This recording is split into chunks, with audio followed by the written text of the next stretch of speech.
Prime minister کی جو کل اسپیچ ہے بہت ہی کرٹیکل ہے، اور آپ نے دیکھا کہ 40 سے زیادہ بائی لیٹرلز میٹنگز پرائم منسٹر جب سے یہاں آئے ہیں، اس سے پہلے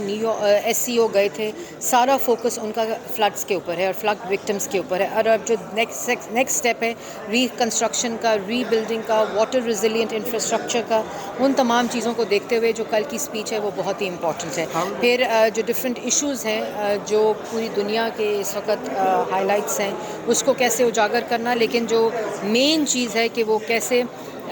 جو دنیا کی اٹینشن ہے کہ یہ جو کچھ پاکستان میں ہوا ہے، اس میں پاکستان کی کوئی کنٹریبیوشن نہیں ہے. یہ دنیا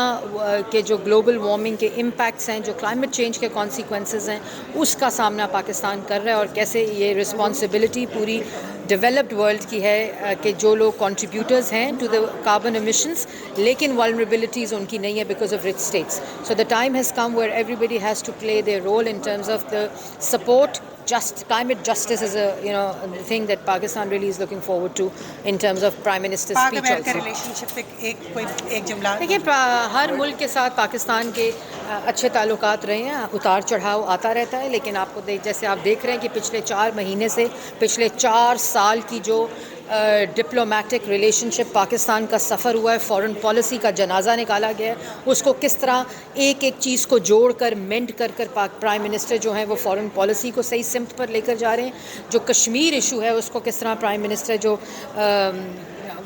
ہائی لائٹ کر رہے ہیں، اور پھر جو فارن پالیسی کے ہمارے جو دوست ممالک ہیں، جو اسٹریٹجک پارٹنرز ہیں پاکستان کے، جو 4 سال ان کے ساتھ ہوا ہے، جو پروجیکٹس کے ساتھ ہوا ہے، جو سی پیک کے ساتھ ہوا ہے، جو ٹرکی کے پروجیکٹس کے ساتھ ہوا ہے، جو قطر کے پروجیکٹس کے ساتھ ہوا ہے، ان کو کس طرح نہ صرف ریوائیو کر رہے ہیں بلکہ ان کو نئی جو سمت ہے، نئی ڈائریکشن ہے، اس کی طرف